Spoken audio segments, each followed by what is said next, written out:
Imagine that feeling. Yeah. Just sheer terror. A mother at an airport holding your hand, begging you, don't go. Yeah. Or maybe picture walking for hours, days even, through freezing snow.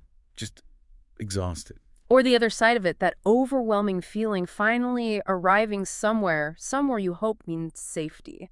These aren't just, abstract concepts. They're real moments from real journeys. People looking for refuge. Exactly. And that mix, that intensity of despair and hope, that's really at the core of why people are forced to migrate. When we talk about refugees, people fleeing conflict or persecution, it's so important to look past the headlines, past the numbers. Yeah, get to the human story. Get to the human story, the incredible pressure, the impossible choices they have to make.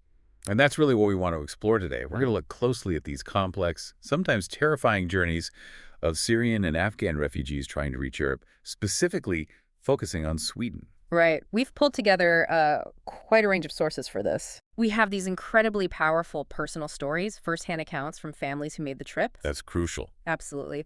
Then there's research that digs into the factors shaping these paths, the decisions, the influences, and also the official side information about asylum procedures in Sweden, what actually happens when they get there. So the goal here, for you listening, is to really understand this whole process, not just from afar, but like up close. The routes they take, how planning and just pure chance collide. Yeah, the unpredictability. The systems they have to navigate once they arrive, and, well, the hopes and the massive challenges of trying to rebuild a life.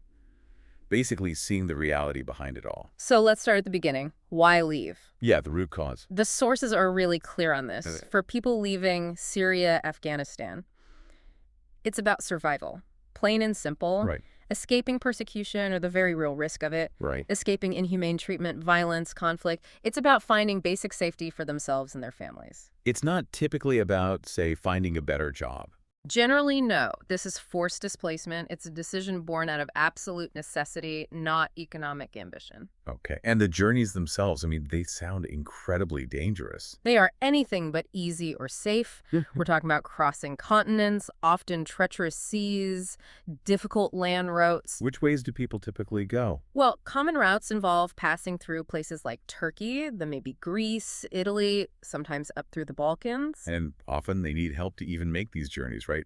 Smugglers. Yes, for many, relying on smugglers isn't really a choice. It's the only way they see to get started to cross borders they otherwise couldn't. And that must cost a fortune, besides being risky. Huge costs. Financially, yes, but also in terms of human risk. The figures are just staggering, especially for people who've likely lost everything already. Like, how much are we talking? Well, we see things like $1,200 just for a short boat trip, maybe a few miles. Wow. Or it could be, 3,000 euro or more for smugglers to arrange a longer journey, maybe from Istanbul towards Northern Europe. And this is money most people just don't have lying around. Exactly. And paying doesn't guarantee safety. It exposes them to awful conditions, boats packed way beyond capacity, the constant fear of being caught, and sadly, sometimes being cheated or abandoned by the very smugglers they're depending on. The individual stories really bring those risks home. I was reading about Noor planning this huge trip, 2,500 miles, Istanbul to Gothenburg. Boat, land, everything. Yeah.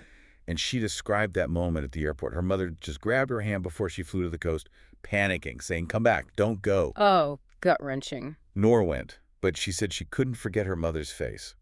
And just for that first short boat ride, maybe 10 miles to a Greek island, she paid $1,200. $1,200 for 10 miles. It's hard to comprehend. Then there's that story of the two Syrian brothers. Teenagers, right? 18 and 16. Yes, their journey took 100 days to get to Sweden. Yeah. 100 grueling days. Their mother, Rana, she said something that just sticks with you.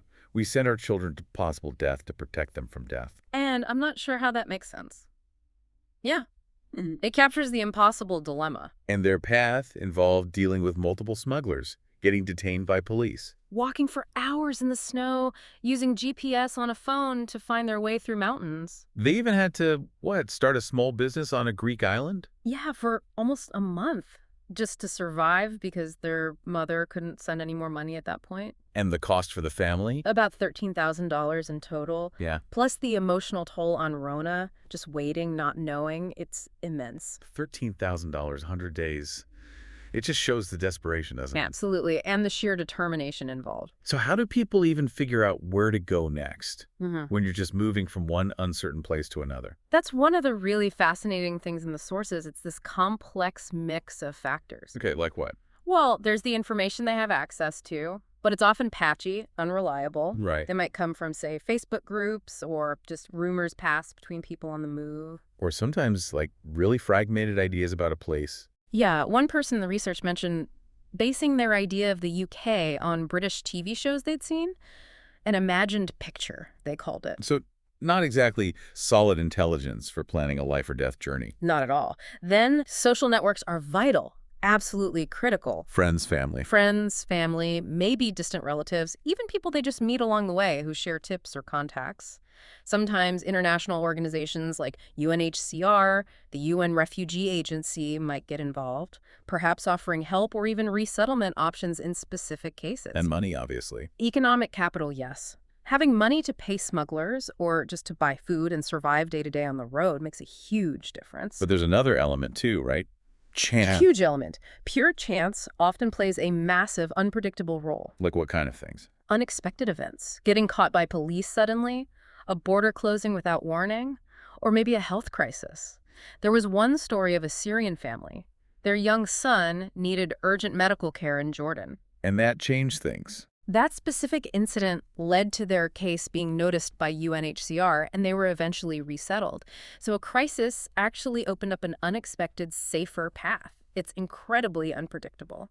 That family, the Zaki Naga family, their story was powerful too, traveling with a tiny baby. Yes, born just 6 weeks before they started the journey. 2 weeks on the road, facing cold, hunger, thirst.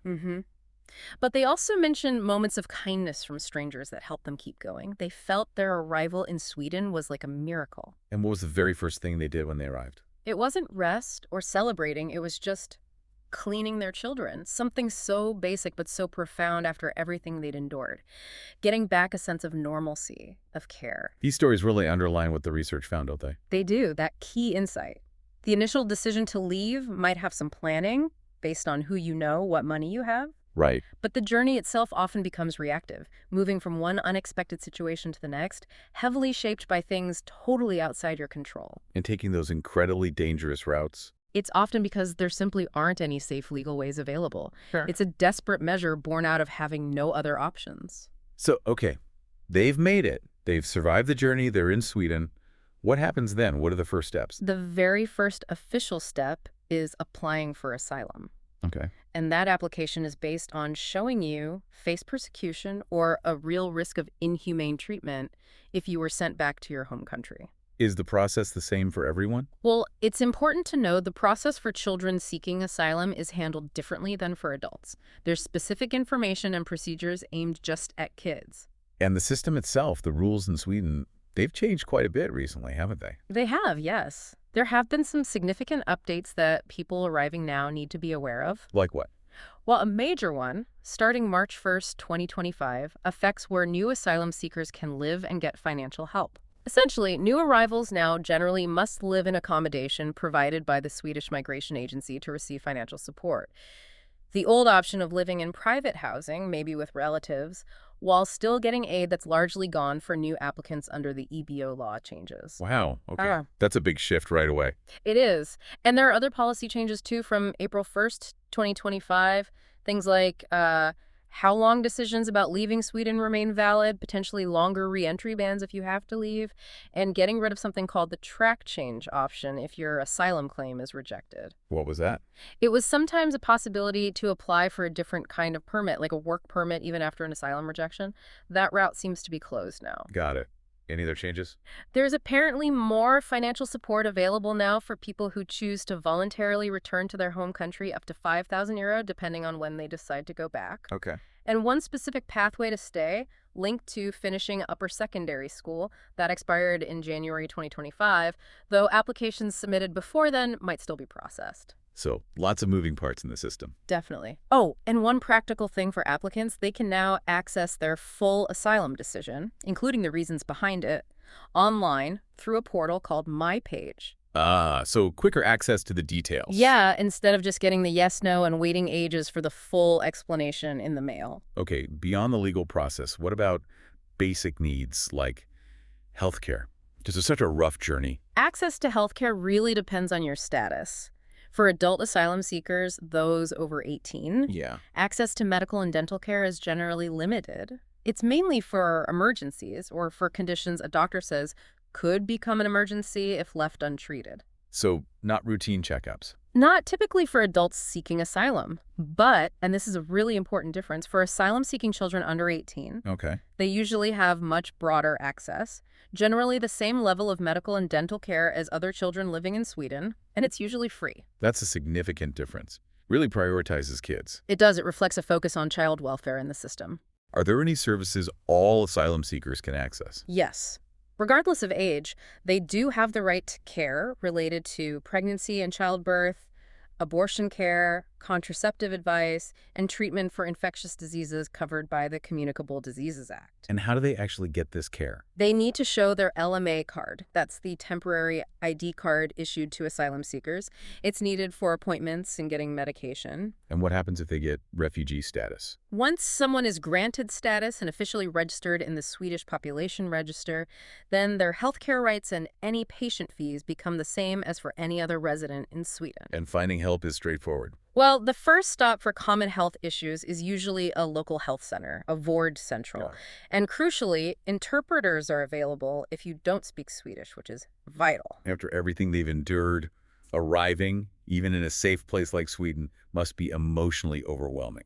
Absolutely. The people in the studies often talked about this real mix of feelings. Yeah. A deep sense of loss for everything left behind. Home, family, life as they knew it. Confusion, definitely. Trying to understand a completely new system, a new culture. And stress, I imagine. Huge psychological stress, yeah. Yeah. From the journey itself, the trauma, the uncertainty about the future, but it's often balanced with this powerful awareness of finally being safe and slowly, sometimes hesitantly, starting to accept this new reality. Like the Zakinaga family focusing on cleaning their kids. Exactly. That small act signifies shifting from pure survival mode towards rebuilding, towards care and normalcy, now that the immediate danger is gone. Okay, so they're navigating the system, dealing with the emotional aftermath.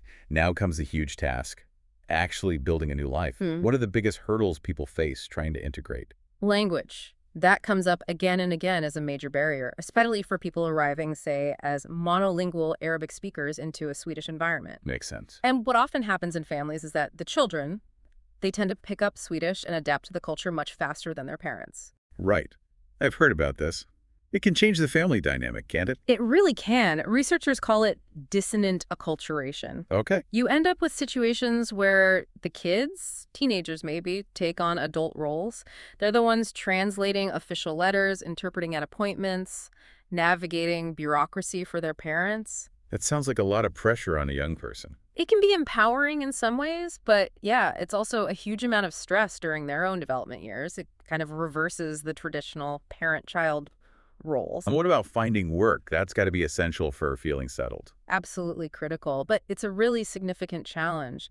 The research often talks about a dual labor market. What does that mean? It suggests that immigrants, especially non-economic migrants like refugees, often struggle to get into the main primary job market, even if they come with good qualifications, professional skills, what economists call high human capital. So they get stuck in lower-level jobs. They often find themselves channeled into the secondary labor market. Think lower wages, less job security, maybe jobs that don't use their skills or experience at all. So having a university degree from Syria or Afghanistan doesn't automatically mean a similar level job in Sweden. That's a core problem. Education level does matter, generally. Higher education leads to better employment outcomes over time. But there are real barriers in getting foreign qualifications recognized and valued. That stops people from using the skills they already have. And language skills must play a big role, too. Definitely key. Better Swedish usually means better job prospects. Although, interestingly, one study noted a slight dip in employment for those with the very highest level of Swedish C1. Oh. Why would that be? Well, the researchers speculated it might be because those individuals are maybe pursuing further advanced studies, or perhaps they're competing for a very small number of high-level jobs that demand near-native fluency, facing really stiff competition. Does it matter where in Sweden they live? It seems to. The source is comparing cities like Stockholm, Gothenburg, Malmö, found different employment rates. Stockholm generally had higher rates. Why the difference? Partly reflects different local job markets, maybe different industries. It's also linked to how the migration agency has historically tried to place asylum seekers across the country, though the long-term social effects of that are still debated. It sounds like there's these big systemic issues, but personal experiences must matter hugely too, like discrimination. Absolutely. Discrimination is something that many refugees report facing when they're looking for work. Is it hard to prove? Well, the experience itself is subjective, of course, but it's reported widely enough to be seen as a real barrier.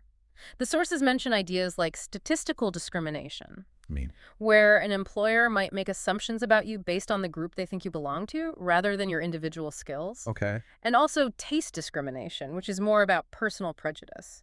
Often these things can be tangled together. Did the studies link discrimination directly to lower employment? It's complex. Many people reported experiencing it.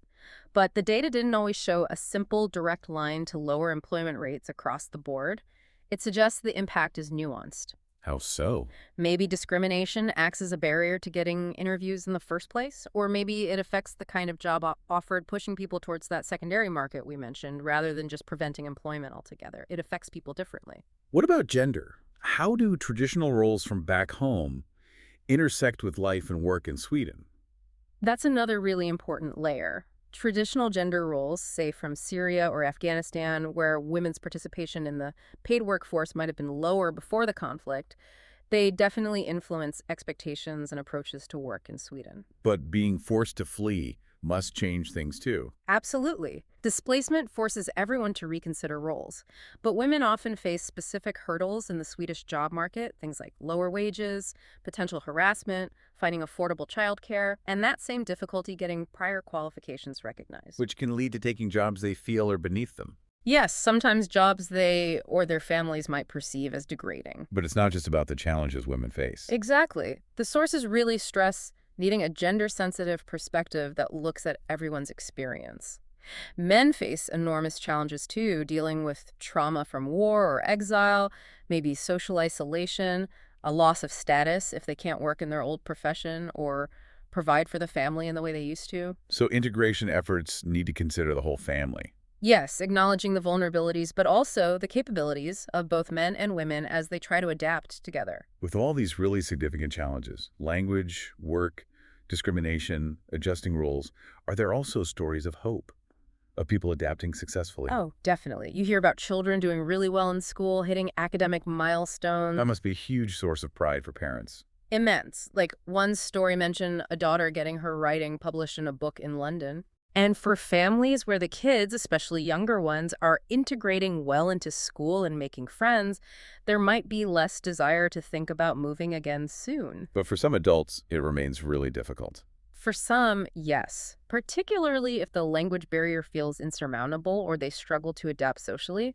For some adults, the idea of moving again, maybe after getting residency or citizenship, is something they consider. Where might they think of going?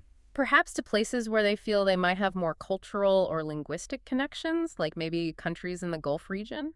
It depends on their individual circumstances and networks. It really highlights that integration isn't just a destination you arrive at. No, it's a continuous process, isn't it? Unfolding over time. And it's not just up to the newcomer. Exactly. The sources consistently frame it as a two-way street. It requires effort, adjustment, and openness from both the refugees arriving and from the society receiving them to really build that sense of belonging. So when we pull back and look at this whole arc, the awful decision to leave, the dangerous journey, navigating the system on arrival, the long road of trying to rebuild, what are the key things that stand out? Well, we've seen this intricate interplay, haven't we, between what people start with, their money, their connections, their skills. Right, there are different kinds of capital. Exactly. How that interacts with the information they can get, which is often flawed, and then just the massive, unpredictable role of pure chance.